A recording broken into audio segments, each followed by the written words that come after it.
For today's video, unbox tayo guys ng in-order ko sa Amazon.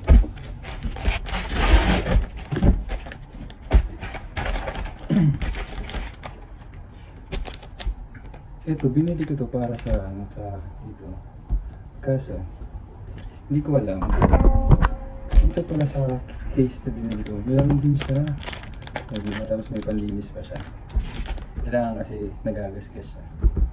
Yung isa ko kasi yung Pro, yung AirPod Pro is hindi na naririnig, hindi na ako naririnig ng kausap pag may tumawag si misis ko.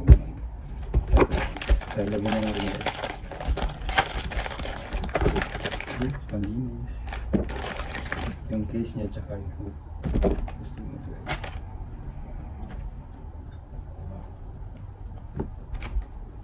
Kasi ito yung kanyang case. At kulay ganito dapat napili ko. So lagyan na natin. Black ba? Ayan. O, diba? So ito naman, try natin sa isa.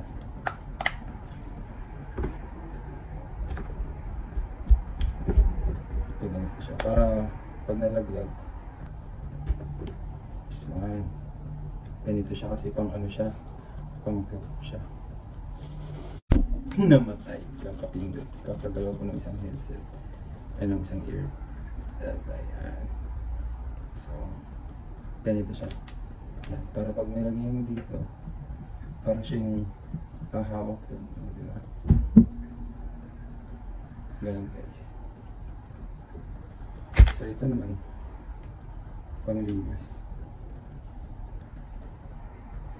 Kasi ito, yung panglinis may brush siya guys. May brush. Pag nagdudumi na siya. So ito namang isang to, yung Pro. Kasi meron siyang rubber paloob.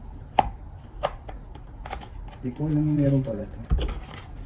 Meron pala siyang nasa isa sa may case, meron pala siya na. Ito naman siya guys. Pag ilalagay mo siya, o yan, pag ilalagay mo siya, ganyan siya. Diba? Meron din siya, pag meron siyang ganito, hindi mo kasi malalagay din sa charging niya. Kasi meron yung rubber. So pag ilagay mo siya dito. Ayan, ganyan yung moves niya. Tapos pwede mo isabit dito sa pag-move. Pero dangerous kasi pag nalaglag, wala na. So ito naman. Ayan, ganyan siya. Pwede mo isabit sa pag-move dito sa bukaso. Hindi ko gagawin. Bubulsa ko na lang. Ayun lang guys. Maraming salamat sa panonood. Bye-bye!